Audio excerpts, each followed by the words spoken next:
Okay, thank you very much. Okay, good afternoon, everybody. Welcome to the meeting.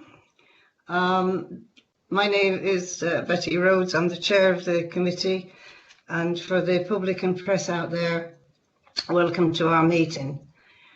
The first item on our agenda today is obviously to make people aware, our members aware here today, councillors and cooperative members, of the process of the meeting. And it will be that the questions and comments, they will indicate in the box their name and speak, and I will pick them up through the box in terms of bringing them in their turn. The participation will be as the rules of debate, and if any time you have difficulties with your system, please indicate, and we've got Gregor here from IT who will deal with it. Our officer for the scrutiny meeting is, as usual, Andy Wood, and with that I'll go on to the agenda proper. The next item on the agenda is apologies for absence. Andy? Yes, Chair, I've received apologies from Mrs. Maisie Harrison, who has having ongoing problems with the IT issues, and from Councillor Gillian Cruz, Chair. Okay. Thank you for that, Andy. I understand from Councillor Fishwick she has another engagement, and if at all possible, she will try and join our meeting today. Chair's remarks under item 2 is obviously we've had the procedure and the participation and the rules of debate mentioned, and under item 3, members' declaration of interest. The usual format. If you have any at the moment, please declare now. And if not, as we go through the agenda, if an issue does arise, then please indicate, and we can make sure under the governance rules that you are in line with all the rules of engagement. That takes us on to item 4, the usual items, to see if there's anything to declare on the agenda on the grounds of urgency. I have none. And item 5 then will be the minutes of the last meeting, to approve them, and they are on page 1 to 16, I beg your pardon, on your agenda today.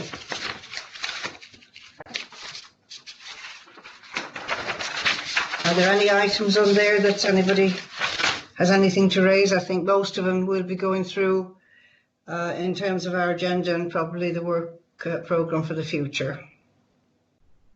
If not, I'll move on to item 6, which is page 7.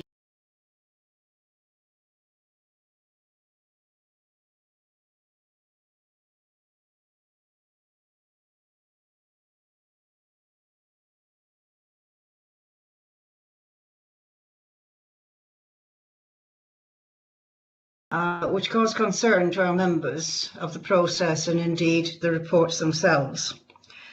As a result of that, it was decided at that committee that we would have this as an agenda item today. And I would just like to say at this point that today's meeting is the start of the platform of our inquiry, as we promised, into the processes and outcomes of the CQC, the Care Quality Commission, who have the responsibility for the residential inspections and dealing with any problems. And as well as that, we have the roundtable meetings that take place between our own social services responsible people. And today we're going to start off on that platform by having those first stages with us today. In order to start the process then under item 6, can I welcome today Beate Wagner, who's our corporate director, Nicola Esmond. Nicola is the service director, and Martin Smith is the service director for joint commissioning, which is a role that overlaps between the local authority and the CCG. It was hoped that today we would have a member of the CQC attending the meeting, and unfortunately it has clashed with something of a personal nature, which is important. So that person representing the Care Quality Commission will actually be here at the next meeting, which we hope is going to be the 8th of April. And that will then carry on for members' information from the beginning today. We're going to focus today on the local authorities' role where there is inadequate care. Those concerns we've had around the providers several concerns about how they appear to show little improvement at times, particularly those that we all know have been placed in special measures. There may be at times, and we all know that there may be misconceptions that nothing seems to happen in between inspections to bring around the necessary improvement, or that the Care Quality Commission are slow to use its enforcement powers. And the primary concerns that we've all discussed are concerns around the quality and safety of residents who remain in placements where the provider is in special measures. It would be helpful today to be able to reassure members through our discussions, particularly around safeguarding and the multi-agency work that's been undertaken to support care homes to make the necessary improvements. Therefore, we have, as I've said, representatives here today. In the event that Martin, I believe, may have to leave, we've also got in attendance Hannah Ferguson, who's the Provider and Support Contingency Manager in the safeguarding team, which will be able to pick up any pieces that the members need to go further to investigate. So that's the introduction to your report there today. I see a message, Kevin, that before we ask the attendees to start the meeting, you have a comment or a question, is it? It was Kevin? A comment, Chair, and it's a comment really arising from the content and scope of Andy's report. And it was really just to reiterate a concern that I've had over a lengthy period. Andy's report doesn't seem to kind of say much about the role of the council as a purchaser. You know, as an organisation that has, you know, a contractual relationship with these people, and what the council do, you know, when they've got a contract with people and the people at the other end are not delivering in accordance with that contract. That's all I want to say at this point, Chair. Well, indeed, but I think in my introduction today, Kevin, I did say that today is the start of the process. Yeah. By which we're laying the foundation of the process in total, including the commissioning. So this is why we've got Martin with us, who is the commissioning joint commissioner from the local authority and from the clinical commissioning people. So it's embedded in the reasoning of the report. It's not forgotten, and this is why we're starting this from the point that I mentioned, that all aspects of the process through our own roundtable commissioning and the clinical commissioning group who are going to be here at the next meeting is the way forward to be able to quell those concerns that we've got, and indeed proof about the situation of corporate working in the interest of the residents of the home. So it's not omitted, it's embedded in it, Kevin, and we will be dealing with it as we go on. Thanks, Chair. No problem. Okay. Right. Now I'm going to hand over the situation in terms of the local authorities' involvement, which is the role that Kevin's just been outlined, that I outlined in our introduction. And Nicola, welcome to the meeting. I hope you're joining us. Can I hear you? Yes. Hi, Madam Chair. Can you hear me? I can, dear. Thank you. Always good to have you at our meetings, Nicola. Lovely. And you are going to present a short slide presentation on this, and then you'll be able to answer members' questions. So with that, love, I'll let you start the process and through the slide, and anybody else you want to bring in for your presentation, please indicate that you want somebody to join you, and then afterwards we'll have members' questions and comments. I will do. Thank you very much, Madam Chair, and good afternoon, everybody. I'm trying to present my slide, Andy, but it's not seeming to let me. Would you be able to present the slideshow? I'm having connection problems today. Bear with me, please, Chair. I'll have a look at that. Thank you. I'm pressing on my present button. It's just telling me I can't do it. I do apologise. It's normally problem-free, this. Not to worry. We always get little gremlins that decide to attack us at various times.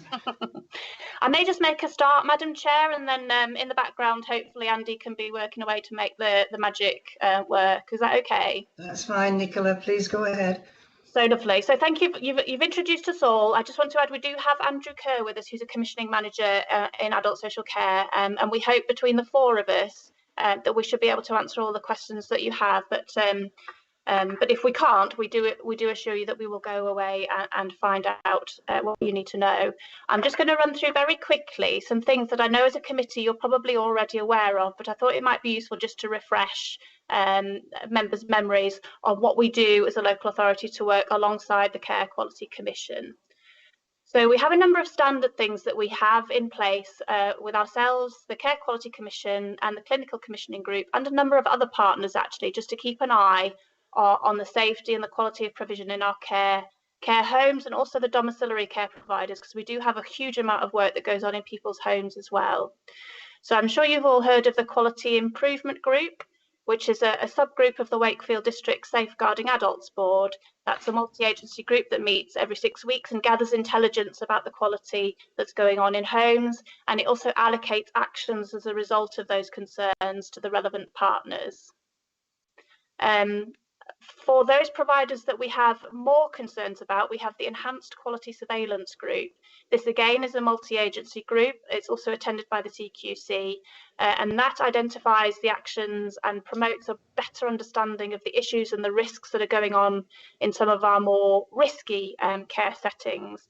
So it takes a joint approach to making sure that we understand what's going on in those care settings, rather than perhaps a care home being asked for action plans from 6 different parts of the system. So they spend all their time doing action plans and not enough time actually making the improvements that are needed. In addition to this, we have quarterly meetings with the CQC, commissioning in adult social care, care management and the CCG to look at the wider strategy for the district and the overall health of regulated providers. And this is again where homes and special measures are specifically discussed to make sure that we've got a joint eye on the quality of the provision in those settings. I'm not sure if we've got the... Oh, I've got a presenter now. I'm now a presenter, it says. Is that what you managed to do that, Andy? I think so, Nicola. Okay, just hold on a second, then I'll... I may even be able to show you my slides. So, can you see a slide yet? Well done. Yes. Yes. Hey! Yes. Well done, me. Yes. So I was just talking about the quarterly meetings, which I've covered. Another thing that we do jointly with the CCG is the Perfect Ward app, which again, I think you've had a presentation about before. This enables us to sort of replicate a Care Quality Commission visit without the inspection element of it. So it's an improvement tool. We go into the home, we look at the same kind of things the Care Quality Commission would be looking at, and we give the home manager feedback on where they could improve and where they can sort of get themselves maybe closer to the next level to be good or outstanding for the Care Quality Commission. And a lot of our homes find that extremely useful. And then, so those are the kind of standard things that we do on an ongoing basis to try and maintain an oversight on what's going on in our care settings. Obviously, we know things go wrong. We do have inadequate homes. We have safeguarding issues. We have whistleblowing. And when that happens, I'm just going to describe what we do there. So, and actually, in a very timely way, I've got a meeting, and I think my colleagues will have as well, at 4 o'clock in relation to a care home that's had some issues again arise that requires a multi-agency approach to look at what's gone wrong, what we all need to do to make sure that those quality issues are picked up. So just to take a step back. Before the Care Quality Commission goes into any settings, they ask all partners for any intelligence they have on that home or provider, and we share those quite regularly. We also, since COVID, have been having weekly care home provider calls. So every week, a high number of our care homes dial in to talk to commissioning colleagues, CCG, infection control, CQC, and those are quite well attended and I think well valued calls. And then we have the specific multidisciplinary meetings, which I've just mentioned, in response to specific concerns. So we all get together, we review what we've heard, and we decide what we need to do. If it's appropriate, we will also have those multi-agency conversations with the providers themselves. So we had one just a little while ago where the chief exec and a number of the senior quality team were attending, and they were told what our concerns were and what we expected to see as a result. And we would be following up those jointly, in that case, with another meeting in a month's time to give them a little bit of time to put those things in place and to work with our teams to make sure that we're doing what we can to keep people safe. So it properly is a multi-agency joint approach to trying to make sure that people are safe. So in that instance, not only are safeguarding very involved, and Hannah Ferguson takes the lead on some of the things that we do in our care homes because she's got an awful lot of experience, but we will also have reviews done on residents from the localities teams, from our social workers. So we will go in and find out on an individual basis whether people are still safe in those homes. I'm going to hand over now to Martin Smith, my colleague in commissioning, who will talk a little bit more from a contractual commissioning point of view, what the actions are taken on that side. Thank you, Nicola, and thank you, Chair. Good afternoon, everybody.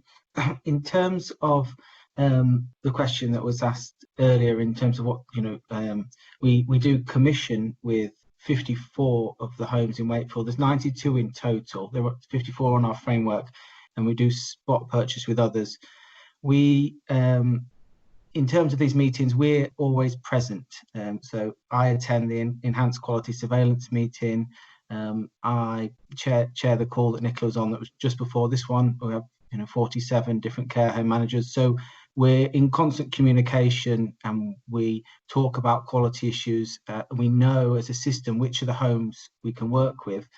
The more formal routes we can take in terms of the commissioning team are to issue things like breaches of their contract. Now we'll work with them on action plans and to ensure they've got everything in place. The first principle is always to make sure the residents are safe. And so that'll be working with infection prevention control, safeguarding teams to go in and to make sure everything's okay. Obviously, hand in glove with the CQC. But if we're not seeing the improvements, we have got the ability through our contract to issue breach notices and put a freeze on the placements. And that's sometimes to help the homes to have some breathing space to make the changes that are needed. It may be a workforce issue that's brought about. It might be a change in leadership or a turnaround in some of the management there. So they do need some time to settle in the new processes. So that they're the main levers we've got. And I think the next slides are really about a state of the district. Is that okay, Nicola, if we can move on? I'm happy to take any questions, obviously, after this in more details. But I said the slide says 95, but some of those have changed slightly. So we've got 92 CQC registered homes, and there's a couple currently rated inadequate. So it's useful to know that there's around 77% of our homes are, well, exactly 77%, are either good or outstanding. So the vast majority of our homes are good or outstanding, and around 20% requires improvement. So there's only a small number of the homes that are inadequate, and they are known to us. So we work really closely, like I say, with the CQC and with the health colleagues who also place. So we work together with them and we'll target some of those perfect wards around things and areas we know are issues. So we've also had one home in Wakefield close this month, the first time in over 2 years. They were put into special measures by the CQC, and they were a small privately owned home. In Wakefield, in terms of the market in care homes, we've got a bit of an over provision. So we've got more provision than we need for residential care.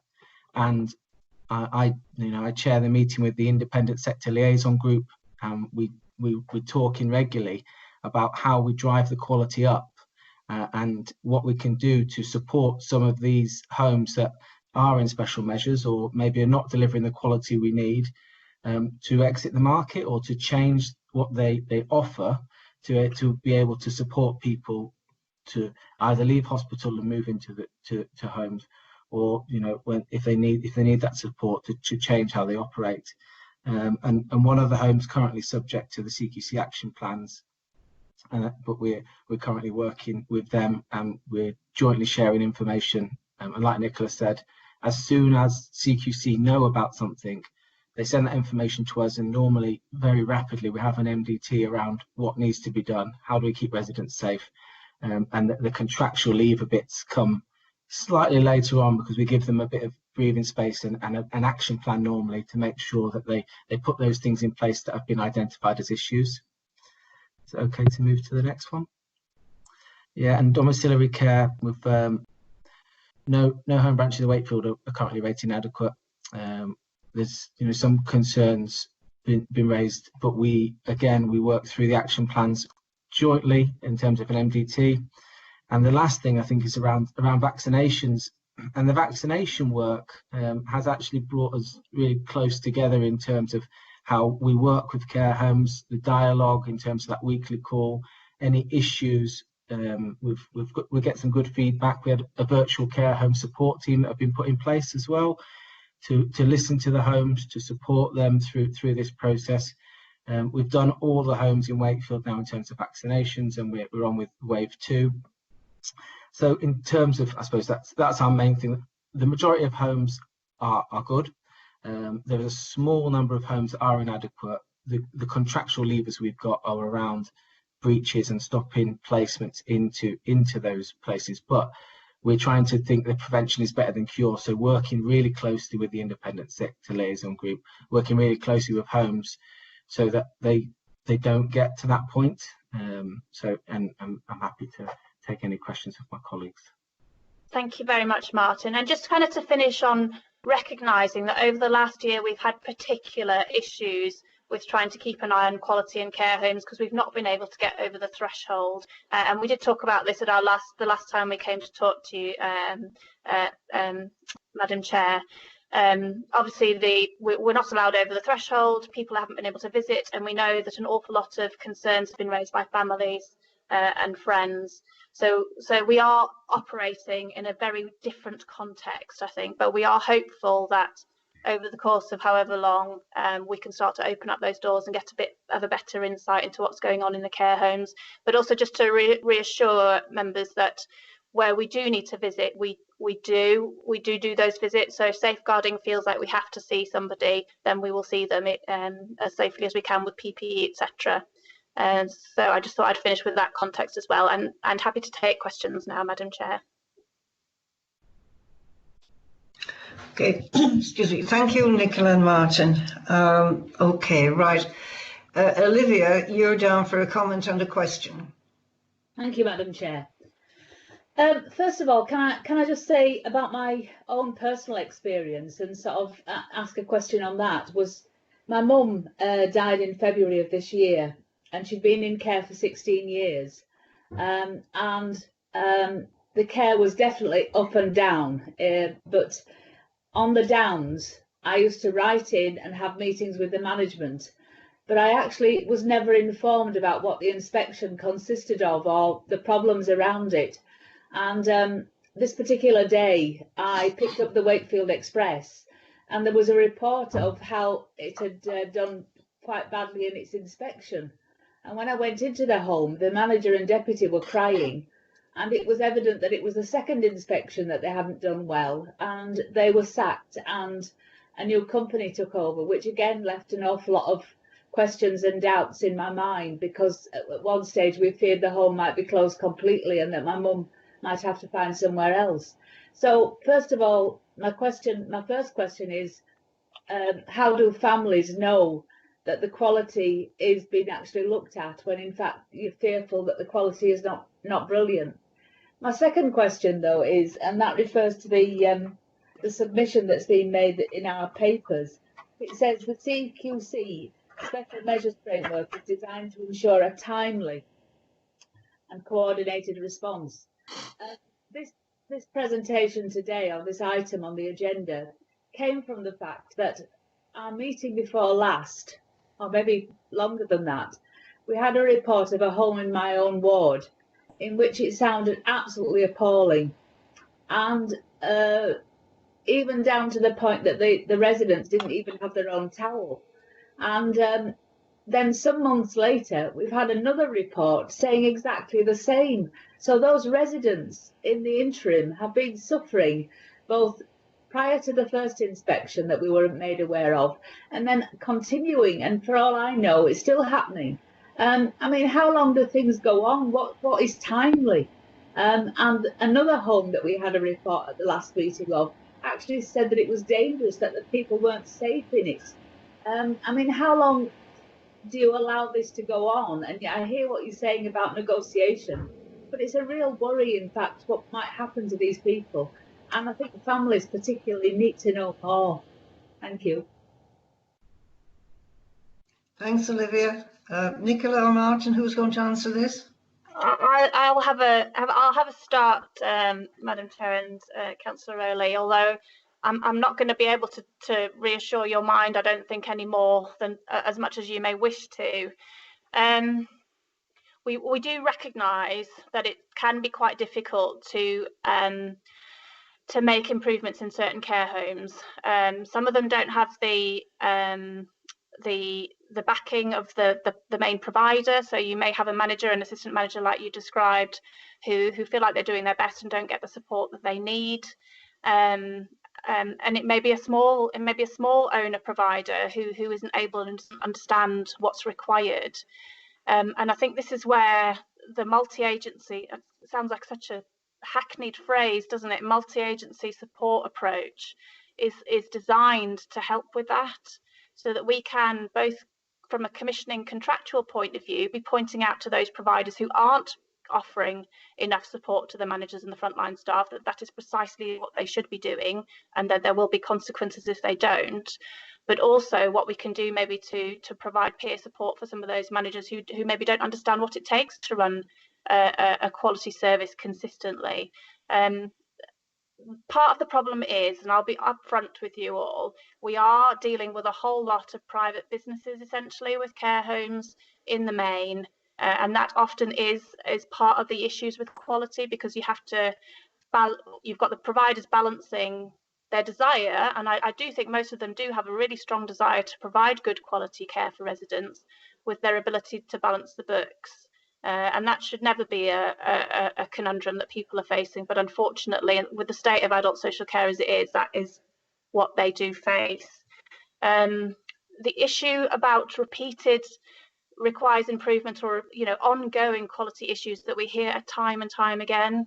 I think the Care Quality Commission, and hopefully Helen Harris, when she comes next time, will be a bit more able to describe their approach to this, because they are recognising, for example, if you have a home that requires improvement for 3 times running, well, that's not good enough, is it? They really need to be looking at what it takes to get to good, at least, and how do we all focus our minds as a system to support them to do that.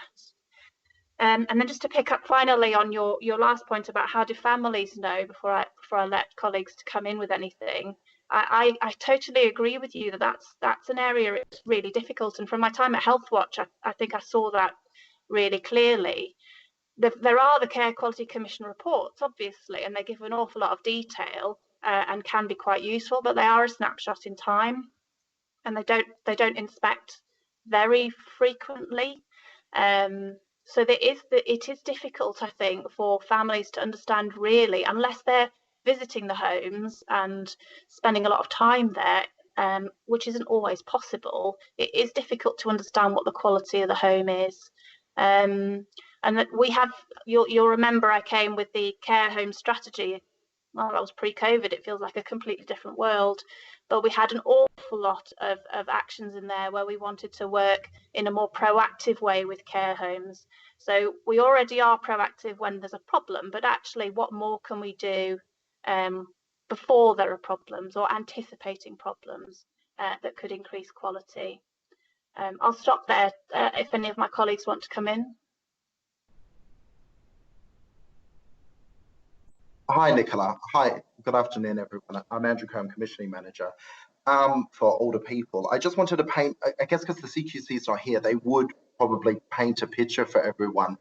But what would normally happen from the CQC side, from our understanding with working with them and from history, is that if a home became inadequate or went down to inadequate, in a pre-COVID world, they're immediately put in special measures. There is an action plan for them to work through, and they would be re-inspected within 6 months. The biggest example, the one example we've got in Wakefield of that, it wasn't 6 months last year, it was probably close to about 8 months before they went again, and that delivered a second inadequate. The CQC's power at that point is that they can move to close the home, and that is what the home that closed last week. It was his first inadequate that it got. It didn't get, it wasn't 2 in a row. That home got its first inadequate. It was put into special measures. The homes always have an opportunity to contest all this, but that is where that owner operator chose to retire and not contest and close that home down.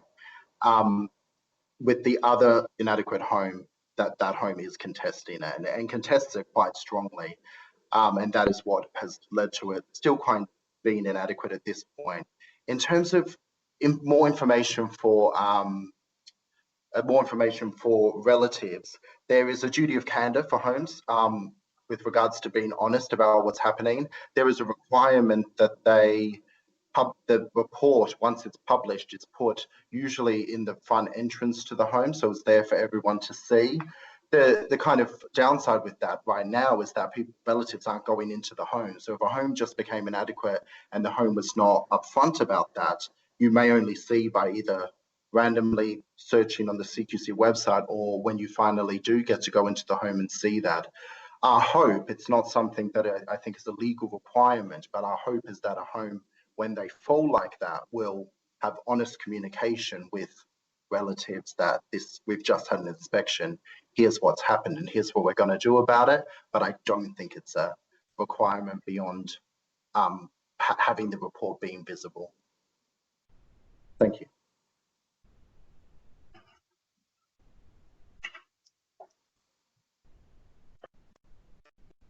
Thank you, Andrew. Martin, you have a question? Councillor Johnson. Thanks, Chair. Yeah, I have 2 questions, actually. First of all, I totally agree with what Lily just said. But in my experience, when I was looking for a home for my mum when she was alive, it's a different experience going into a home when you go unannounced as to when you have a authorised time to visit, to check out the home.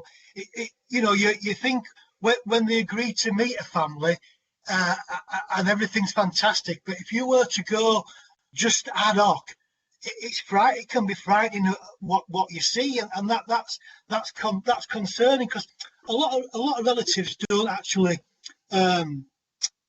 do that. They just have to go at a certain time, and I say that was a scary scenario, and it took us about 8 different visits, 8 different homes, and before we actually were able to choose one, and that were perfect, but it were best of a bad bunch.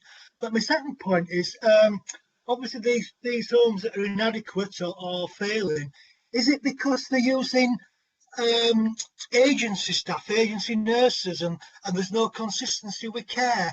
I mean, what percentage of agency staff are these homes using, Chair? Thank you. Thanks, Martin. Nicola or Martin there, who's answering?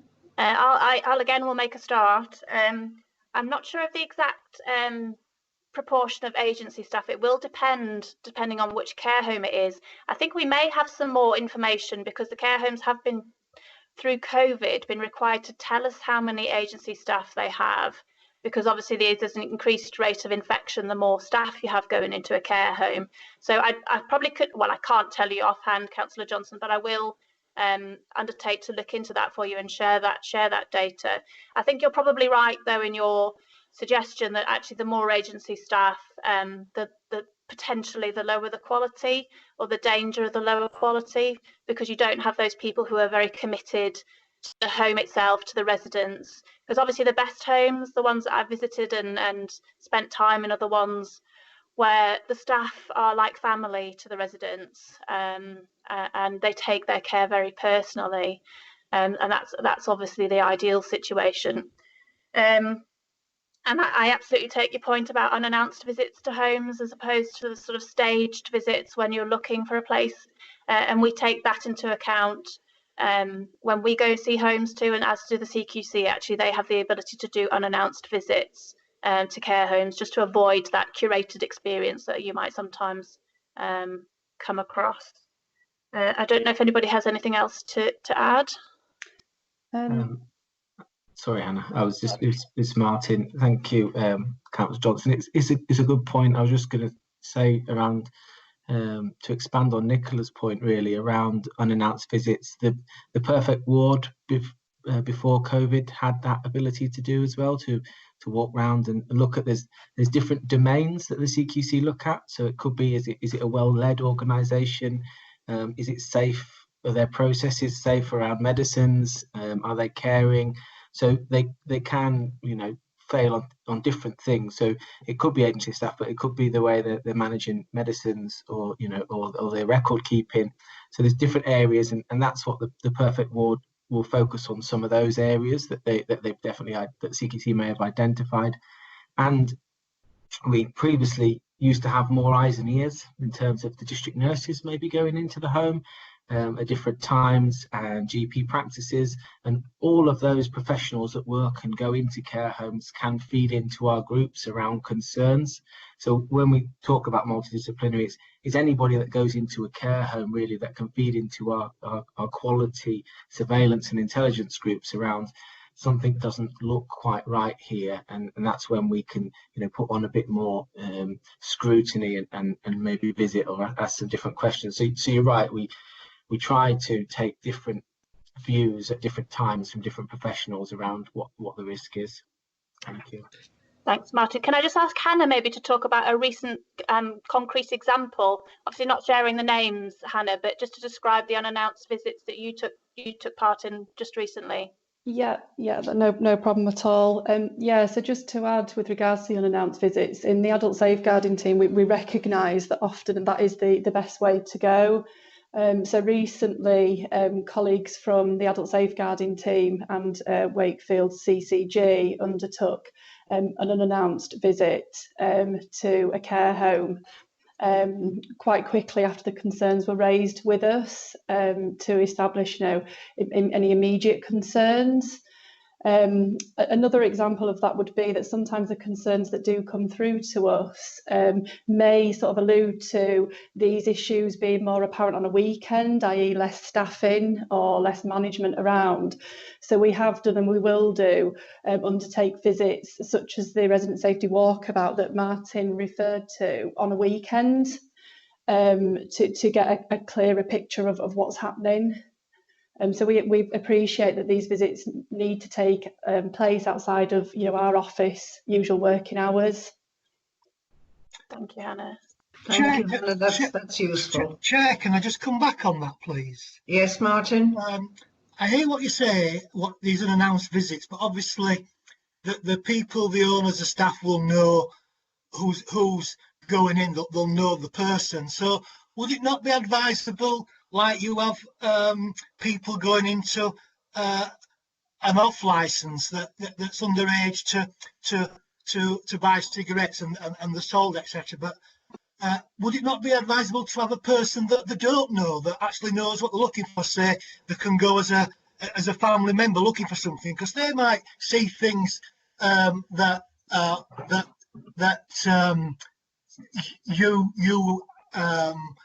they know that you're from Wakefield Council or the QCC, and they'll know how to deal with you. They may not say some fresh eyes. They may be a bit more relaxed, so you see more. I don't know. Yeah, I take on board your point. I mean, the group of people that go into the homes is not just professionals from these two teams. So we work alongside partner agencies. So if there's particular concerns, it might be a different professional going in. Most of us do have a background in working in care homes, or have had family members in care homes as well. So I think we're clued up in terms of what we need to be looking at and where to look, and that maybe when we're going in, they will present a picture or try to direct us to look at certain things, but we have a clear sort of aim of what we need to look at. And as Martin said with the resident safety walkabouts, it covers a number of areas within that home. Okay, thank you, Martin, and thank you, Hannah. I'm sure we'll be coming back to this again. Mystery shopper type is the person that Martin is putting forward in terms of anonymity. Elaine, Councillor Blezard, do you have a question? Thank you, Chair. I just wanted a bit of clarity, really. When these homes are put in special measures, and I can't remember who said it now, said it could be 6 months to 8 months before anybody goes back in for a second look at it. Is there anybody going in between there, in between them months, just to sort of say, are they doing what they should be doing? Do they need any help in, are they struggling to get some type of, whatever's wrong with the home, some service or whatever? And as for people reporting back to you, I hear a lot of people that, they're not happy with a home because of whatever reason, but they're frightened to say anything because they haven't got anywhere to put the loved ones else. That is the only option that they've got. So people aren't reporting things that's going up in nursing homes. Now, do you find that, or is it just somebody that's telling us as councillors? Because I'm sure other councillors have that as well from people in the community. I think I recognise what you're saying, Councillor Blizzard, about people being afraid to report concerns, because we see that as well about the actual residents being afraid to make complaints, because you are very vulnerable in that position, aren't you? Because the people you're complaining about are the people who are then responsible for your care and looking after you. It is very difficult. And so that's where sometimes organisations such as Health Watch, who do the enter and view visits to care homes, can be a useful opportunity both for residents to talk openly to sort of lay people, but also for families and carers then to have that opportunity to talk to somebody.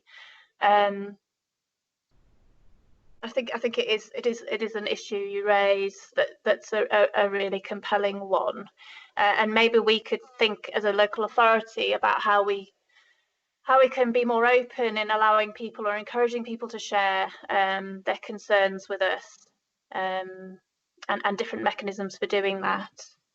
It's only till the loved one passes away that then you hear all the horror stories, what's actually has happened, and then it's too late for that person who's actually suffered it. That's what I'm trying to say to you as well. Yeah, and I think that is something we recognise. Don't get me wrong though, we do hear a lot of feedback from residents and families too. I think my colleagues will concur that we do hear positive and negative feedback from and about care homes and domiciliary care providers, and that we are able to action. But yeah, I totally recognise that difficulty that you're describing. On the whether we go in when a home's in special measures, the answer is yes. Colleagues might be able to come a little bit more, but depending on the time, obviously in the middle of a pandemic and a lockdown, no, you're not going to get many people going into the care home unless it's absolutely necessary. But even during a lockdown, if a safeguarding issue is raised, then our safeguarding team will go in and review the safety of that resident. Infection control, for example, they've gone in during the pandemic when we've heard issues about staff not wearing PPE correctly. They will go in and do an inspection. So we do have eyes on the homes, even even during lockdown. And from a contractual point of view, obviously not during lockdown, because that's not necessarily something that we would want to do, but we do have staff who go in and monitor against certain things like medication processes or recruitment or whatever it is that we've seen is an issue. I think Hannah might be able to add something to what I've just said. Yeah, so if there's a safeguarding concern has to be raised about a specific person, and our starting point will always be having a discussion with that person about the concern and seeking their views.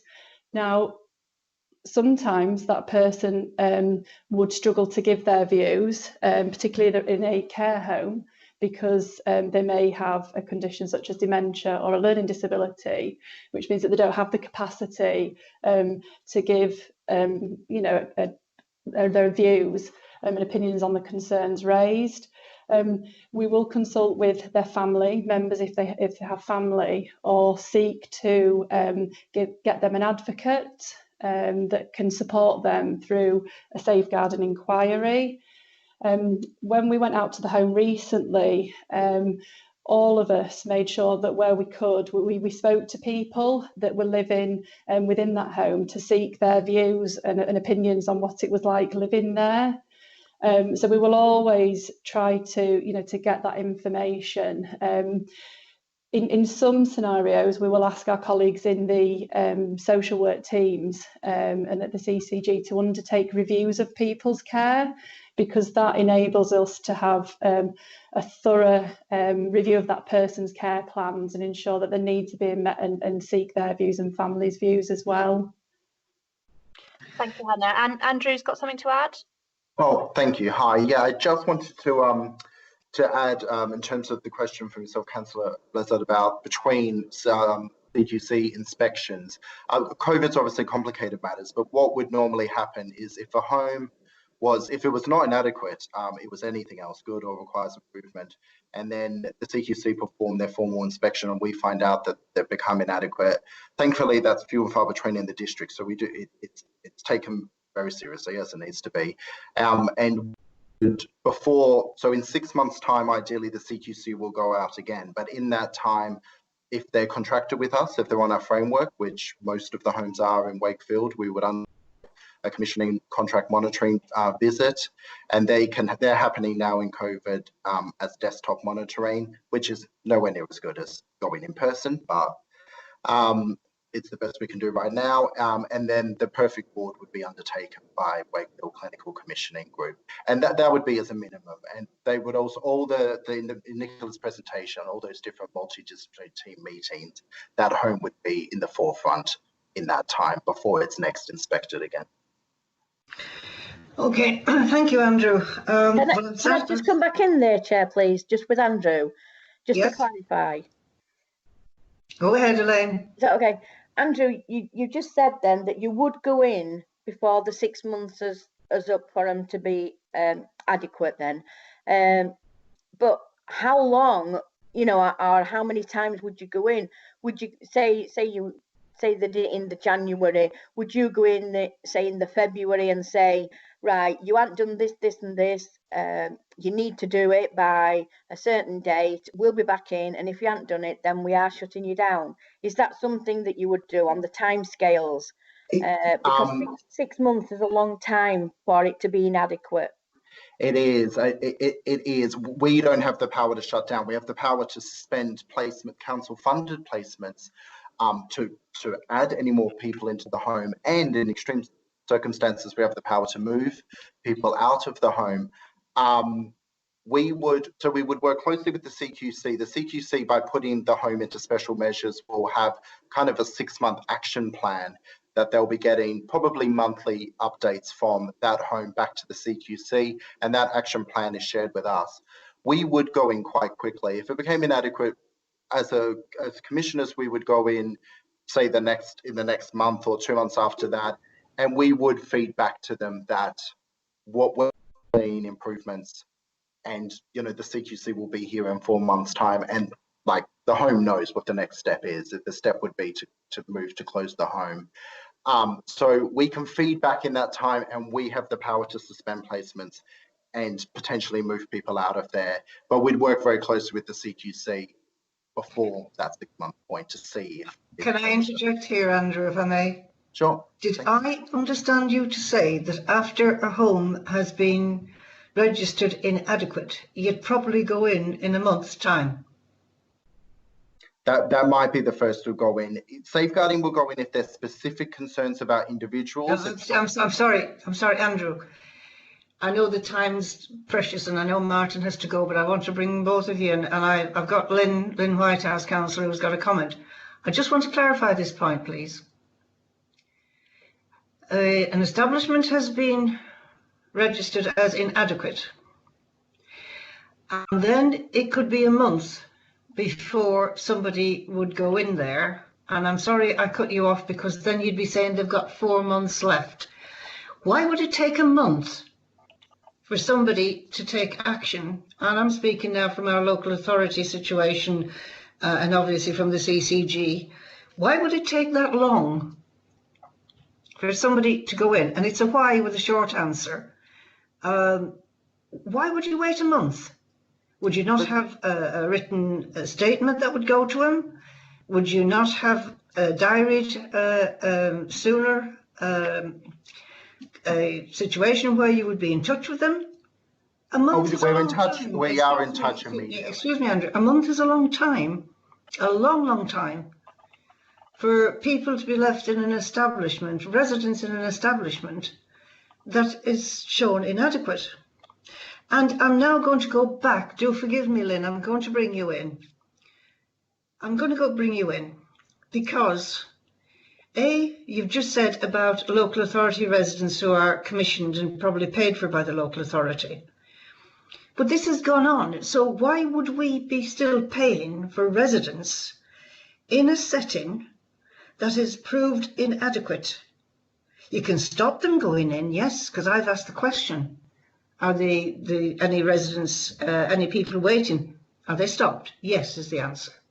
But why would you wait a month when we have had reports, consecutive reports, on issues that in terms of the management, the medication, the care, even the food has been registered by the CQC and then they've come up with an adequate? Why would you wait a month before you do something like that?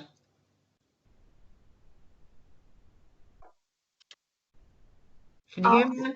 Hi, can I speak? Yeah, so once the report is published, an action plan is developed with the CQC. It's an action plan, a formal action plan with the CQC in the home, but it's shared with us straight away. And that is when we work to that immediately. Specifically, a month might be when the commissioning team would go in and undertake a monitoring. But if there's any concerns about the safety of residents in the home, safeguarding could go in immediately from when it's rated inadequate. So therefore, sorry, Andrew, do we have a pro forma that then says, if this is it, how many ifs do you have before immediate action is taken place? Because sitting around and talking about it does nothing for the residents that are in there in a situation that actually is not in their best interest, and it's not safeguarded because that's been proved in the report. So what do you put down in terms of a pro forma that says, if the report says A, B, C and D, and that's 4, we immediately, never mind working about a round table and all the rest of it, what do you do immediately once that happens? We work to the action plan, the formal action plan between the CQC and the home. We work with the CQC on it. The CQC can take immediate action if needed, but the CQC has defined that they'll work to 6 months before they will re-inspect. Yeah, we'll be taking that debate with the CQC when they next come, but I'm speaking now from the local authority team in terms of what the local authority does in liaison, obviously, with the CCG. Because we have a part to play as well, and I appreciate that there are circumstances that are very traumatic for people as well, in terms of what the report says. But the local authority is actually buying some places, you're commissioning places. Yeah. They're very vulnerable people. You're still paying for those vulnerable people while they're in an inadequate situation. And all the plans in the world while you wait for a month is not going to do them much good while a month has passed by. And if there's consecutive reports that we've had, and you've had, I'll say, you've had consecutive reports, and now I'm thinking back to your presentation, and this is overarching in terms of Nicola, Martin, and yourself. I've looked at the presentation and I've listened to it thoroughly today, and in my mind, and I think this is for further reporting on and understanding. And thank you for the presentation, Nicola. All I've heard today, and I know things have to be documented and you have to have policies and plans and procedures, but on the presentation today, I have heard more about various groups that do this, do that, do the other, in terms of maybe even escalating what a group should be doing. Now, if these groups, and this amounts to Hannah as well, do forgive me, Hannah, if all of these groups are sitting down and you're having your round table with this CQC as well, why are we finding that these situations in homes are actually going to such an extreme in terms of the length of time that support is going in there and there's no improvement taking place? Why are we having all these groups? And forgive me, it's not meant to be derogatory because everybody works so hard, I know that, as well as the staff in residential homes. Why are all these groups sitting round while maybe certain homes that you've been made aware of, and it's difficult, I know, but you're made aware of them, and they're not getting any better until it comes to the point of the 6 months, the special measures, the inadequate, requires improvement. How do we get to that stage when we have all these groups who are associated with various packages of work to do with our residential establishments? How? Nicola, you might want to answer. Martin, you were on the commissioning side as well. Why are we paying for places that accommodation are inadequate and maybe are dealing with vulnerable people? Mm-hmm. Thank you. I'll make a start, Councillor Rhodes, because there's a number of questions in there, isn't there? And I want to really apologise if the presentation and what we've said so far makes it seem that there's just a load of groups that don't really do much, and that's really not what we wanted to convey. Because the groups, we do talk together, obviously, but all of that represents a lot of actions that are happening that we are talking about. We're not just talking about the problem, we're also doing something about it as well. So the month that Andrew talked about, that is absolutely one of the timescales that the commissioning contracting team might work to. And the reason we wouldn't go in straight away to a care home like the day after from a contracting commissioning perspective is that they've not had any time. We know what the problem is because that's been clear from the inspection, and they've not had any time to say what they're going to do about it and to make any improvements. So we do need to give them a little bit of time to look at the action planning and to pull things together so that when we go in, we can see if we can start to see any improvement. I do want to assure members that if there are any concerns about residents, we will be straight in there, as we were recently, that Hannah described recently, where we went in immediately that we heard there were issues to look at what's going on with the residents. And I don't know, it's slightly weird, but some people are extremely happy in the inadequate homes, and they don't want to move. So obviously we have to work to people's preferences. We can't just move somebody without their agreement. Nicola, can I interject, please? Nicola, can I interject? I know Martin's got to go, and we've still got this business about commissioning and paying for accommodation for vulnerable people in a situation like that. But it's how it gets to that situation when we have these various groups. And the first stage is obviously it requires improvement. Well, if the improvement isn't established and gained in the first stage of dealing with a residential establishment, then the next stage is obviously people looking at why and doing something about it. And we're still there. No, I totally agree that the residents themselves, they do not want to be moved around the place. And why should they? Why should they? When there's rules and regulation about the responsible officers and managers in these homes, they have a duty. They have a duty of care. And when these incidents are found, then obviously there's the process that has to be applied. But the residents, they're happy, it's their environment. And it's statistics have shown that moving elderly care around is not good anyway, because I know the statistics in relation to that. But I'm just bothered about when I've heard of all these groups in the round table, and you've had the CQC there as well, that there's different stages. And when the first stage is not, which requires improvement, when the first stage is not met, are we too soft? I'm sorry, but we've got vulnerable people.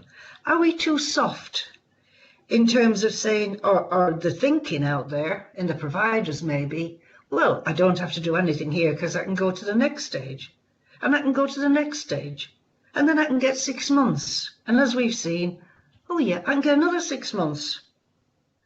And during that time as well, the other worrying thing about it is this.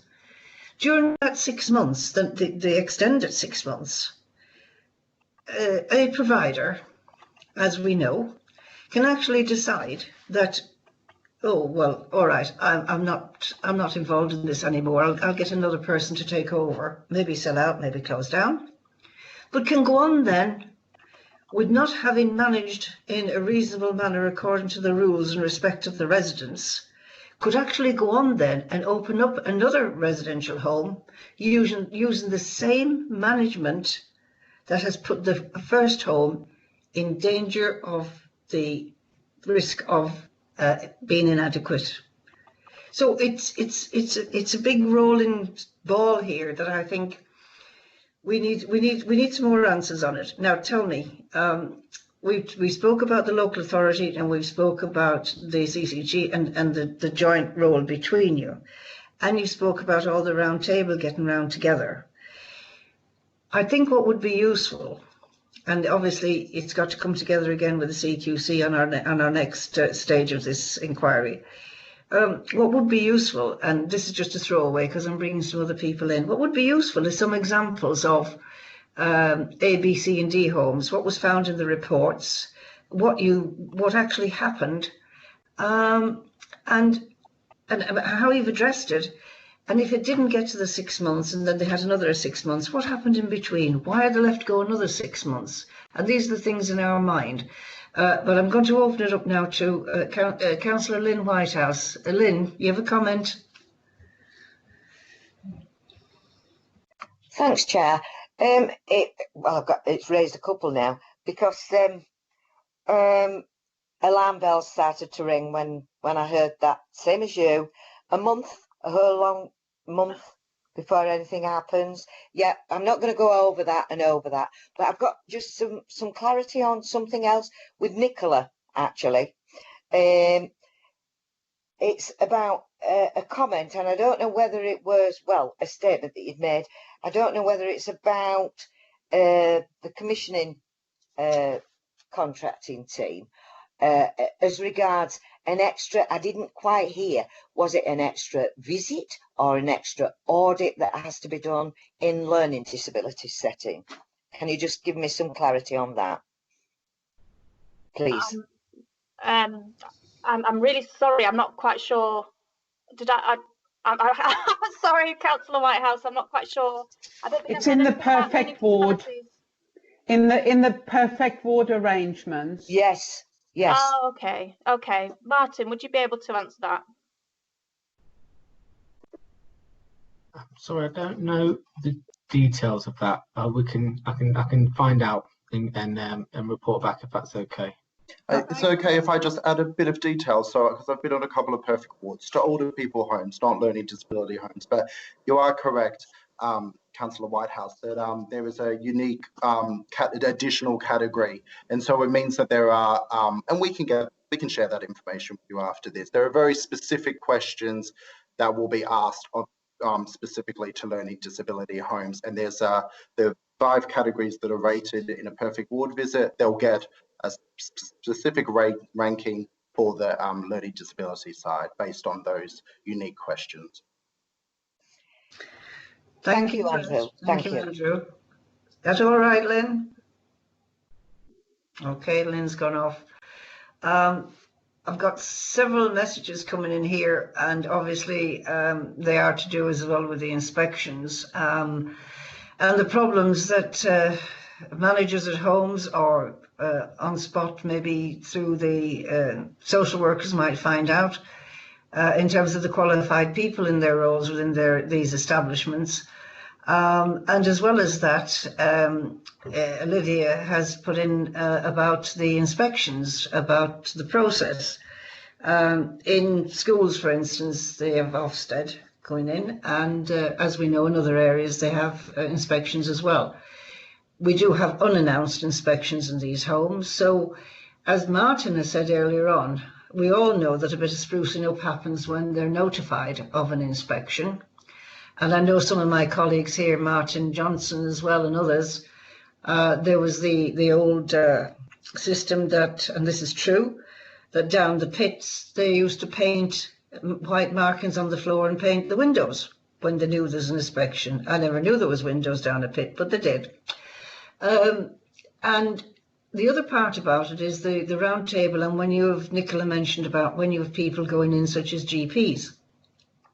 Well, we know there are different times now, but please God, when we come out of it, we'll have experiences of different methods of dealing with the situation we are now. And we do appreciate it's the CQC, but we're here today looking at the authority, and I'll bring BAT in a minute. I can remember an experience, as Olivia can, with my own brother in a nursing, well, it wasn't a nursing home, it was a residential. It had dual registration, actually. And I was sat with him one day, and the door opened, and this person walked in with a bag, case type thing, sat on the edge of the bed, looked at me, looked at my brother, who was compos mentis, and never said who he was or anything. And after a minute or two, nothing. And I said to him, "Oh, hello." I said, can I help you?" And he said, "Oh, well, I'm here to see," and gave a name. And I said, "Well, I'm sorry, you're in the wrong place. That's not the name of my brother." And at that point, he closed his case and he went out of the room. And I asked who this person was who just knocked and walked in with the manager. And it happened to be a doctor. Now, I would never have known that was the way doctors visited people in a residential home. I'm assuming by now, when years have passed, that in terms of those kind of visits, when they do happen, they're actually more friendly and more knowledgeable in terms of the residents in there. But that gave me a great insight into what happens in a residential home, to my cost. Beatty, you wanted to come in? Yes, thank you.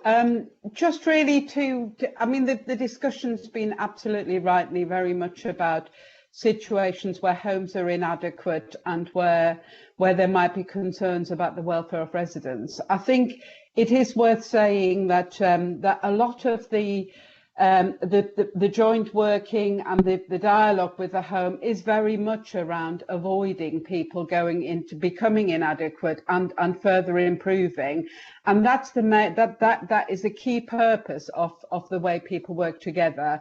Exactly the point Olivia's also making about avoiding a deterioration, and Councillor Blezard, but actually improving standards.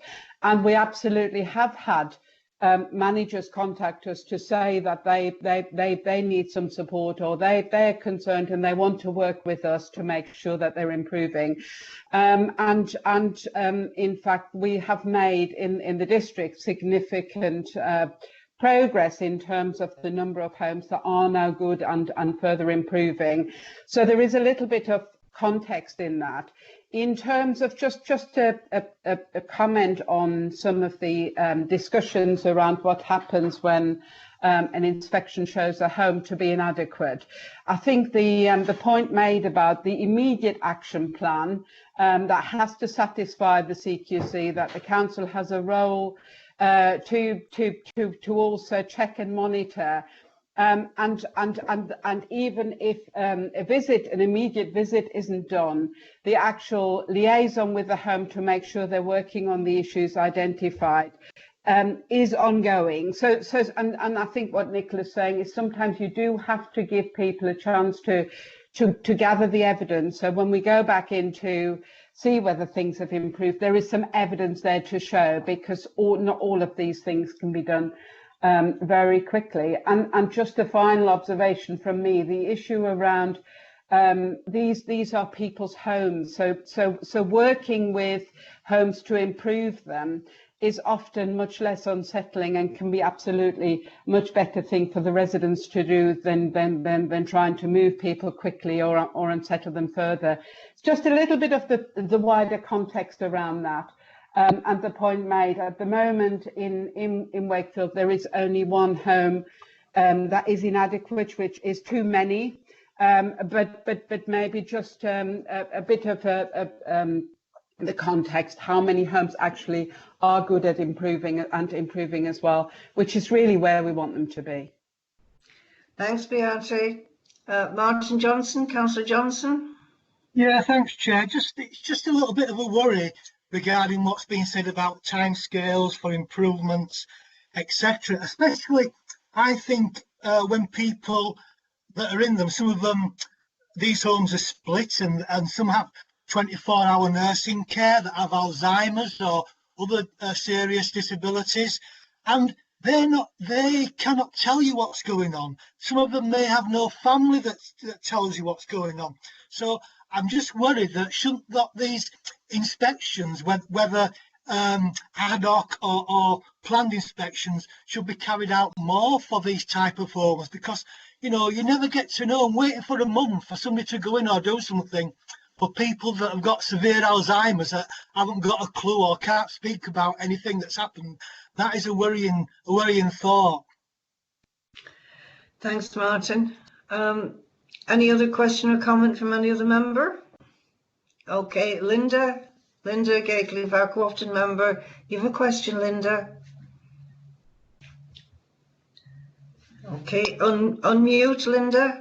Thank you. I've unmuted, Chair. It was just, we've talked a lot about the problems, and yet we're hearing that a lot of the homes have good quality care. Is there, or could there be, a way of sharing good practice between the homes in question, so that people who are doing well might be able to share their tips, if you like, for the other homes that are struggling a little?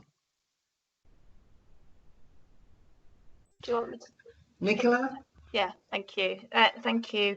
A really good question. Actually, both of them were really good questions. The focus on good practice, absolutely.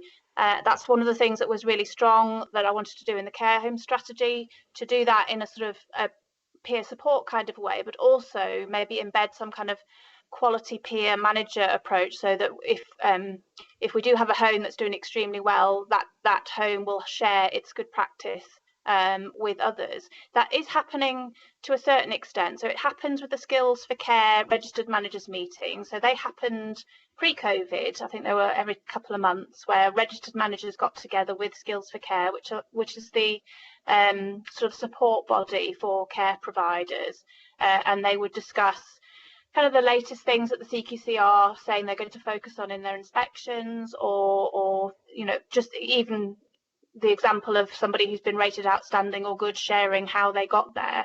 So those were happening anyway.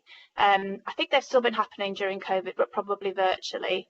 And then from the local authority, the weekly care homes calls that we mentioned earlier, they've been a great way for quite a lot of our providers and managers to get together, to get to know one another a bit better, to work together a bit more effectively and share good practice.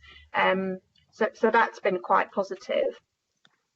The issue of residents with dementia and Alzheimer's, absolutely, that is one of the main fears, isn't it, when you get old, that you're not able to actually articulate things that are happening to you. I guess all I can say there is that we have social workers who are extremely well trained in working in situations and making sure that things happen in people's best interests, and that the capacity is assessed really well. So we do try as much as we can to ensure that those individuals do have a voice. And I think you also mentioned the frequency of unannounced visits. So just to pick up on the perfect ward, which is our main tool really for, in a structured way, going into care homes and finding out what's going on and providing them that opportunity to improve. I think we did 50 odd visits last year. We only were able to do around 10, I think, during COVID, but we still did do those. We went in and did those perfect ward visits to try and make sure that we are giving the homes that opportunity to improve. I think I've answered those questions, but happy to elaborate if needed. Okay, thank you. Thank you, Nicola. Olivia, you wanted to come back with a question? Well, I think it's more that I'm feeling more and more uneasy about sort of the answers that are being given. First of all, we have low paid staff in homes, and in some places quite a turnover. Secondly, people put up with a lot. And so if we've got a home that is actually, I mean, I was shocked by the report, and the second one was even worse, of the same home. Consequently, are we actually too low in our standards, and therefore congratulating ourselves on having good quality homes when in fact they're not that good at all if we mess around for so long with a home that's failing? I mean, I just really worry that residents put up with a lot, don't complain too much, and basically the standard is not very good at all. Yeah, I would disagree that that is happening in elements of our care homes across our districts and across our country, to be quite honest. But I think equally you can read CQC reports that describe lovely places to live where people are happy and settled and feel like their voices are heard, and you know feel like that it is properly their home. So I think there is a balance to be struck. The staff, absolutely, I couldn't agree with you more. It is quite shocking that we have our carers on such a low wage, and often under minimum wage, well, mostly in the domiciliary care area, where they're not able to do, they're paid for the hours that they do rather than the hours that they work. No, they're paid for the care that they deliver rather than the hours that they work, if that makes sense. But that's something I've looked into this over the last couple of years, and it just puts such an enormous pressure on our overall budget if we start to even look at shifting some of that. So I guess all we can do there really is hope for the government's promised paper on a reform in adult social care.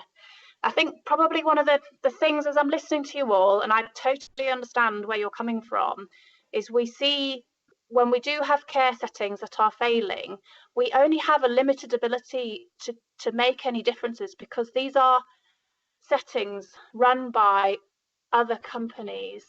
So the Care Quality Commission has the regulatory function, and they can shut them down, they can put them into special measures, but that's what they can do. We can work alongside the staff to show them what they need to do, to encourage them to share good practice, to try and keep people safe. But actually, it's that company, it's that business that has to make the improvements. So I can more confidently say what I would do at Dovecote or Hazelgarth or Flanshaw, our own care homes, if we had an inadequate rating, we'd be all over them like a rash, because we have that power. We have less power in independently provided care, unfortunately. Thanks, Nicola. I think you've actually hit the nail on the head there, that we're all very concerned about. In terms of the roundtable workings, where the CQC, as I understand it, without going back in the slide, but from your presentation, they're part of your discussions at a very early stage.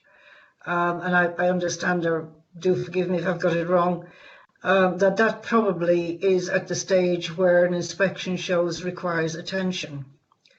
And there is a responsibility for the managers of these homes, private homes and whatever, to make sure that they comply with the safeguarding and they have a safeguarding policy in place.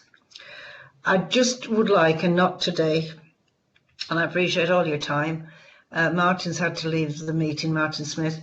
I would appreciate if you can, as I suggested, perhaps just get an example case of where a care home was first said to be needing improvement, requiring improvement, and what went into that plan to actually deal with the improvements that should have taken place, and did those improvements actually stay, or did they actually lapse back and had to go back again in another inspection, as we've seen, didn't prove to continue to give the standard that it should apply.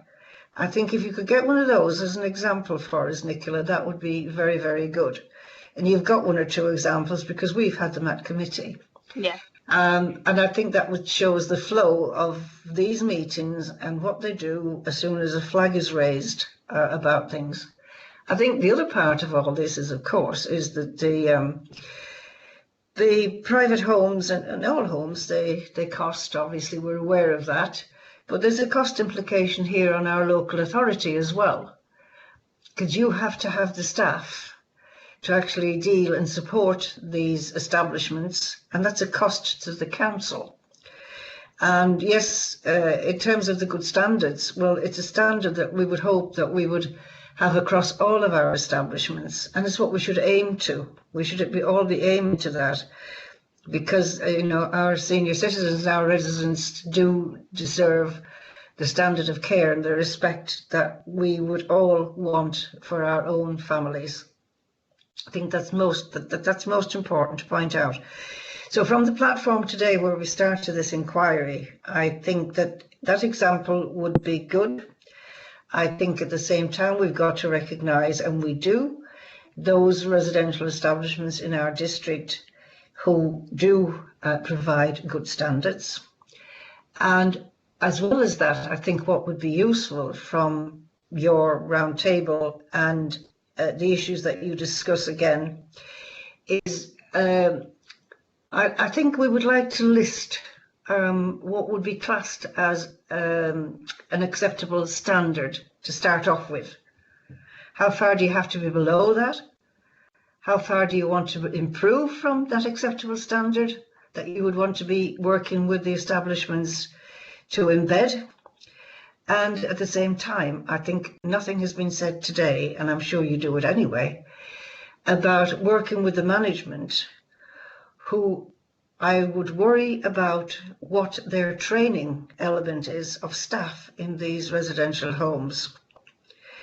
That the training of staff is part and parcel of the understanding of the care that needs to be given to the residents of the home.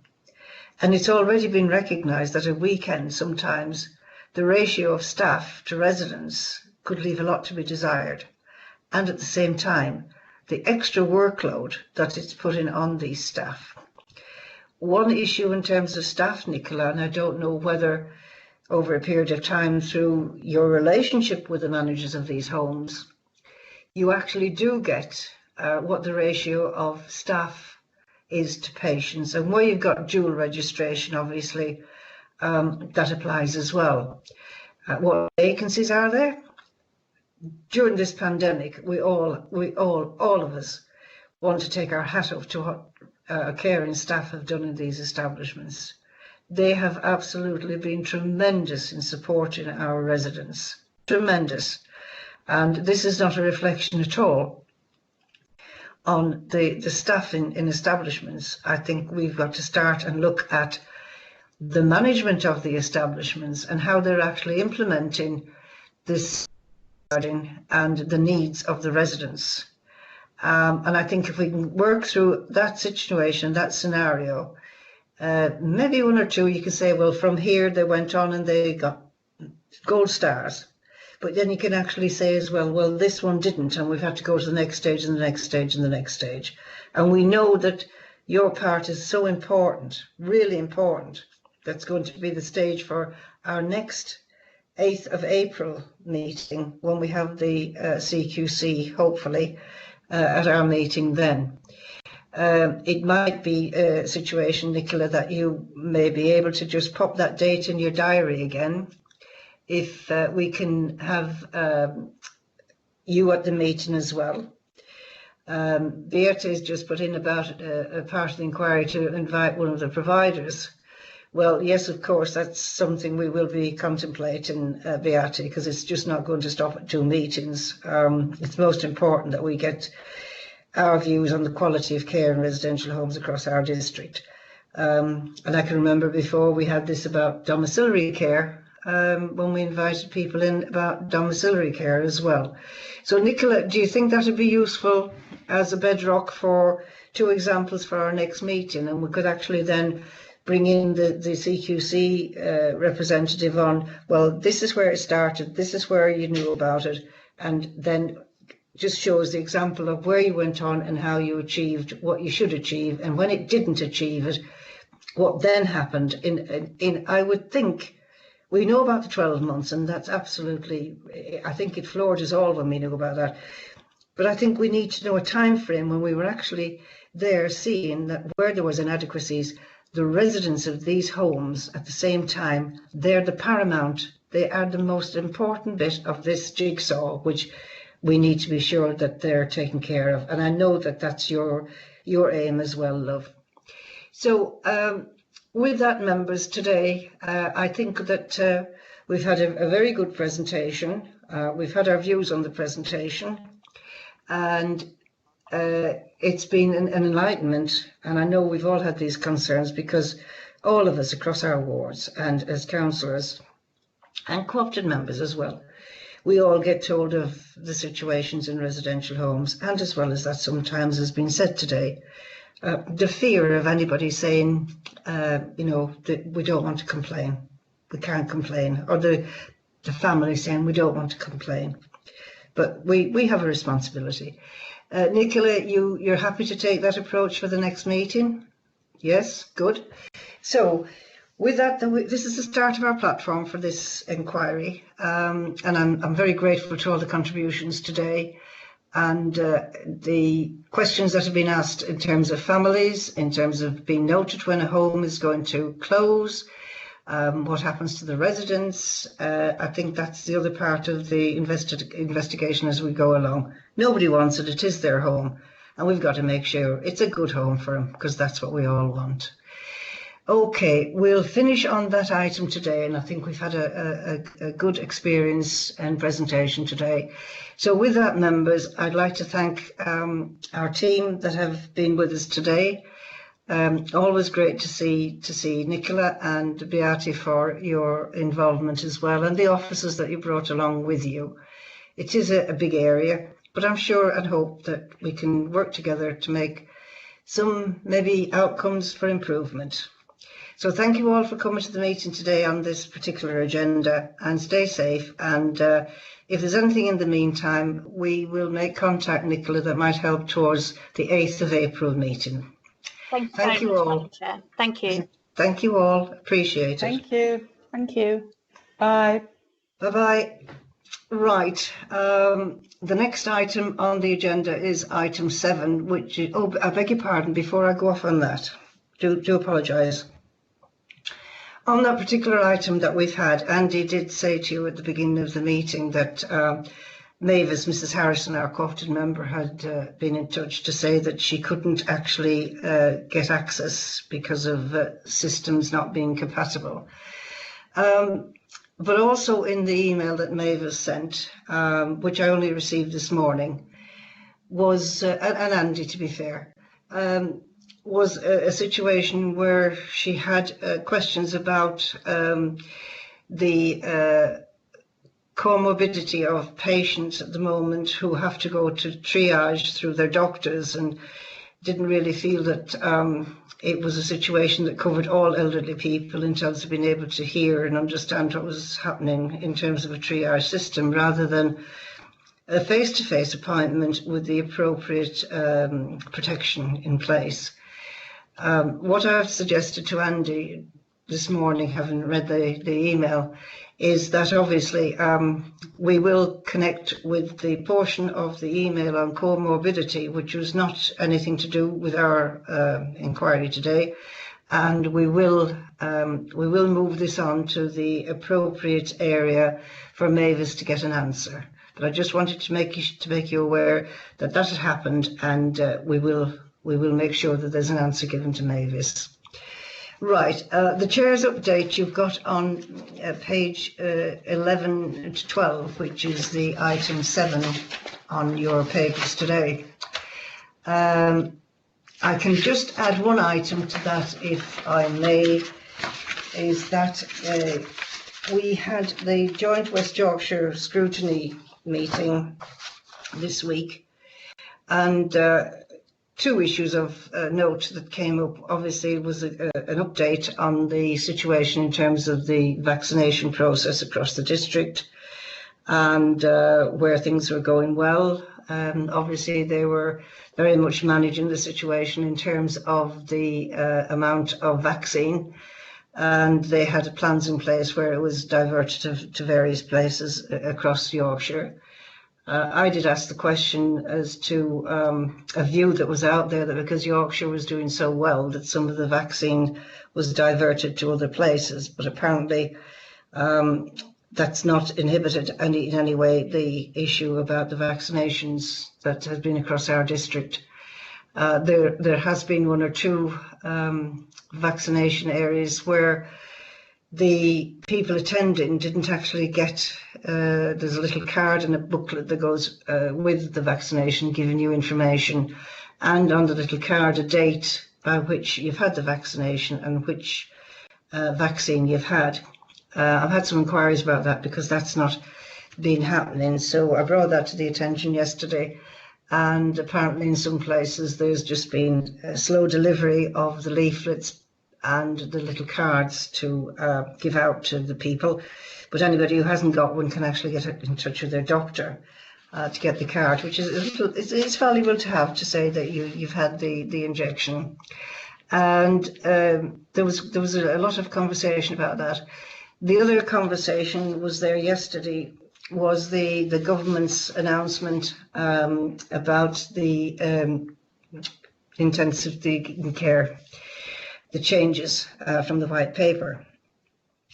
And obviously in that as well, there are lots of issues for change. Now, I think we all would want to be thinking about, is this the right time for changes? And is it, in terms of having a pandemic, what are the consequences of doing the change at the same time? The members of the Joint West Yorkshire Scrutiny Committee wanting to actually get more information about this going forward, and indeed some changes that are in it at this particular stage will include the setting out of these proposals will include that the bill that's been published will actually take away the right of scrutiny committees to refer to the Secretary of State. It will be the subject of ongoing scrutiny over at the Joint Health Overview and Scrutiny Committee, and a special working programme is going to be looked at beginning in March. Date to be set yet, so we can all go and have a look at the implications for the local health scrutinies within the white paper. And we, when I get that report back or from the meeting, I'll keep you up to date on what's happening. There's changes obviously around many of the ways that the so-called U-turn is going to be better, but we'll have to wait and see about this. But I will keep you up to date on that one. Kevin, you wanted to come in on the restructuring white paper? Kevin? Yes. Okay. Yes, indeed. Yes. Okay. Thank you. I mean, it's of considerable concern, and I think it's of concern at Wakefield level, not simply at West Yorkshire joint level. I mean, the 2012 changes, I think a great many of us were concerned about the outsourcing, the competitive tendering aspect of that. Also, one of the things that of concern at that time was the lack of local democratic input into the health service that set of changes brought about. Now, they not only does this current set of proposals take it, if anything, a little bit further away from democratic input, but also, and I think perhaps quite importantly from the way in which this committee might approach it, it takes a lot of it away from local level. I mean, at least at the present time, even if the CCGs are not democratically accountable, at least they are comprised of people who are local to our area, and they are to that extent, to a degree, susceptible to influence, etc. Now, the proposed changes, and you draw attention to a couple of the aspects that I think haven't perhaps had much public comment. That I think those changes, by meaning that there is not any longer a constitutional level to the NHS in Wakefield, but that constitutional level gets moved to sub-regional level. I think all of it makes it very much less accessible to any kind of accountability. I mean, so I would hope that there is some scope for us to make some comments, from a Wakefield perspective, and not simply to leave it to West Yorkshire, because I think one of the concerns about it is the fact that it moves a significant level of administration and control from Wakefield to West Yorkshire. So possibly West Yorkshire are not the best people to comment on the fact that the white paper moves a lot of it to that level. Thanks, Chair. Thanks, Kevin. Yes, this is only the start of the process in terms of understanding the implications and what is going to be lost at local level in terms of accountability.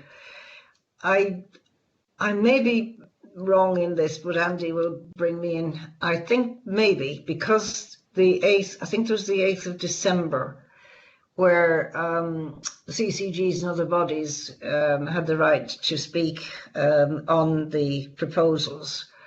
I think that there may be further consultation on this restructuring, particularly in relation to the comments that have been made about outsourcing. There's no more outsourcing, etc., etc. I think to be interesting question about what's going to be taken back, where we think the best place is for those, because everybody's speaking about the place now, but I'm sure that won't happen. But I think that from a West Yorkshire Joint Committee, I believe all of the committees that are represented there will be having their own look and their own view of what changes that makes in terms of local democracy and local scrutiny. This is just the start, but I think it's hoped that some implementation may come around in 2022.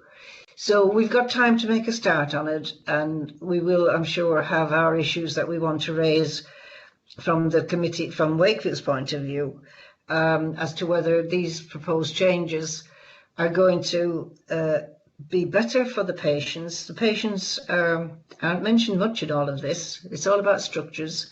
It's all about the structures, and it doesn't mention anything about staffing, which you have to put into place the need for the restructuring and what we know of staffing levels within the NHS to improve, to deliver. There isn't much about it at all in funding. So at this stage, it's all about pronouncing a big picture. Well, we want to get into that big picture, and you have my assurance, Kevin, that that will happen locally as well. You have my assurance. Angie, do you want to come in? I know we spoke about this restructuring paper, and then I think you have a few issues of note for the committee worth mentioning as well.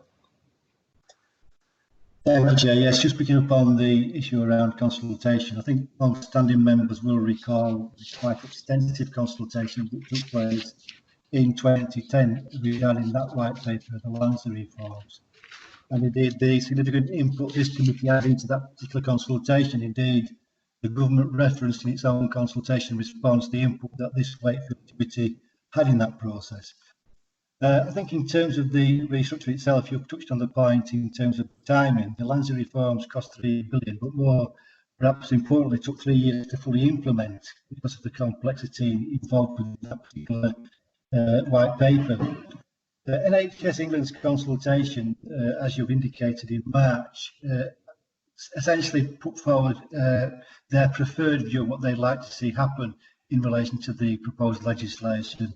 I think it's fair to say that legislation goes somewhat farther than what NHS England anticipated, particularly in relation to the allegation of the Secretary of State's powers.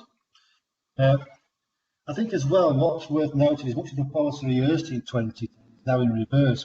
In particular, and again, this committee made particular reference to the proposal at that stage to put public health within local authorities because of its structures in relation to regional housing and the environment, which obviously was implemented. There's now discussions around reversing that policy and putting public health back within the NHS, which I'm sure will be of interest to members in the consultation going forward.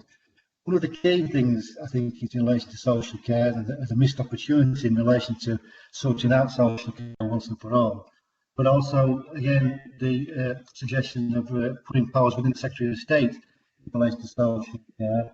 And the proposal which has been talked about in relation to the CQC, whereby they will have a duty to assess local authorities with adult social services, for example, and the Secretary of State's power to actually intervene in terms of funding social care directly. In terms of health scrutiny reconfiguration, which is obviously pertinent to this committee, I think it's fair to say that there's a paucity of evidence to support that proposal if you look at what's taken place over the last 18 years. In this committee in particular, we've made a referral twice in that period. And the second time in relation to Mid Yorkshire, in fact, the Consultation Institute actually indicated that it was a fine example of democracy in action, with local members taking local decisions about local services. So I think the proposal in the hands of the Secretary of State solely would be a retrograde step, and I know the Local Government Association has made reference to that point, will be putting that across very strongly in their own response. I think finally, Chair, a matter of interest perhaps, is again this committee undertook a very detailed review in relation to the fluoridisation of water. As you know, currently within local authorities' remit to make recommendations to do that. But the proposals are taking away that local authorities and placing that within the Secretary of State for Health. Again, that's perhaps a retrograde step in terms of local determination. Picking up on Councillor Swift's point regarding local accountability, we were often told in relation to the draft ICS arrangements that 80% of decisions were taken locally and 20% at the centre. I think what the proposals do indicate is that's again a reversal of that position, whereby most decisions will be taken within the ICS, and the question is yet unanswered in relation to how local accountability will be delivered in relation to the rest. So there's a lot to be to get us teeth into in relation to the forthcoming consultation, Chair. And I'm sure members will want to obviously have input to that, as been outlined by Councillor Swift.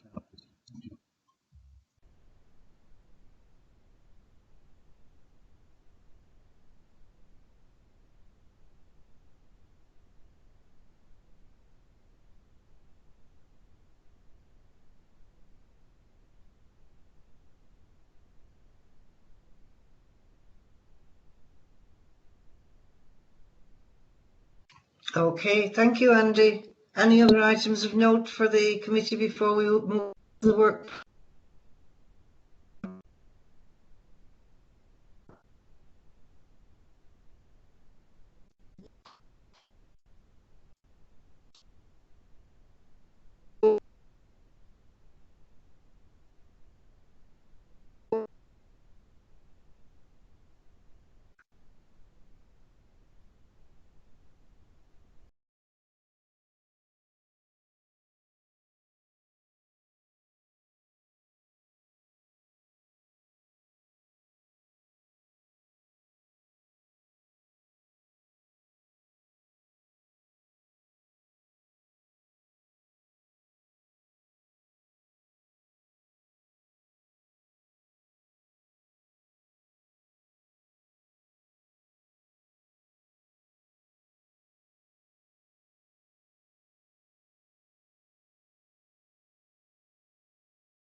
Am I in, Gregor? Can everybody hear? Yeah, okay. Right. On page 16 of item agenda 8, which is the work programme, please ignore the page at the back that says corporate implications schedule. This has been printed in error. It's an internal document that the corporate services use when they're doing reports. So we've got the work programme. Are you in, Andy? Yes, Chair. Oh, good. Okay. So we've got the work programme, and obviously you'll see from here the issues that we've looked at, and there again, we look at the COVID, obviously, has been the top of the agenda, as well as the CQC briefings, etc. Now, it's been difficult in terms of what we could and what we couldn't do this year, and because of the pandemic, and we wanted to make sure that we kept everybody informed. We will obviously have to try and pick up things for the next year's, please God, the work programme then. One of the issues that I did mention, and it was mentioned in a report to you all, was I think it's important for us to have an item about dentistry on our agenda. I hope you'll agree that that's something that we all know has been difficult for a lot of people and it's taken a lot of time, and the lines of responsibility and communication, I've tried myself, and believe me, I won't say I'll be tearing my teeth out, but I was tearing my hair out at how it generates a response, let's put it that way. So that'll be part of it, and other items, Andy, that we'll need to bring forward, but keep the pandemic on our screen as well. Yes, Chair, that will obviously be the primary business for the committee going forward over the next few months into the new year. Particularly, obviously, the report highlights those issues that have been addressed during the current year and those issues that were identified at the last meeting as priority items, including review of health inequalities and, as you say, dentistry. Exactly. Yes, so with that, the next item for us today then is we need to be looking at the we've looked at the issues to do with the district plan, decision making forward plan, and we've just won on that, haven't we, Andy? Seem to be yes, Chair, it's the review of okay services. Yeah, okay, right. Stop smoking, especially services. Okay, you're getting a little bit faint on us, Andy. Are you near enough to the mic? Yes, so we'll be working on that for the next plan. And the next committee meeting then is on the 8th of April. At that meeting now, as you've been made aware, we will be bringing the CQC, and Nicola will be bringing us some examples of how things work in response to the issues that were raised today. I think there's been some valuable contributions of the worries that we've all had, and we'll make sure that at the next meeting on the 8th of April that we get the answers co-joined from the CQC to try and reassure us, or indeed to make sure that our comments from today are embedded in the care and the safeguarding for the residents across the district. That's the last item on our agenda today, the time and place of the next meeting. With that, I'll close the meeting for today. Thank you all for your attendance, and please stay safe and well. Thank you, Chair. Thank you all. Bye for now. Thank you, Chair. Bye. Thank you very much. Bye for now. Keep well. Thanks, Chair. Take care, everybody. Yes, keep well. Thanks, Betty. Right. We're going to be cut off from the meeting now. Stay safe, everybody. Same to you, everybody. Bye. Bye.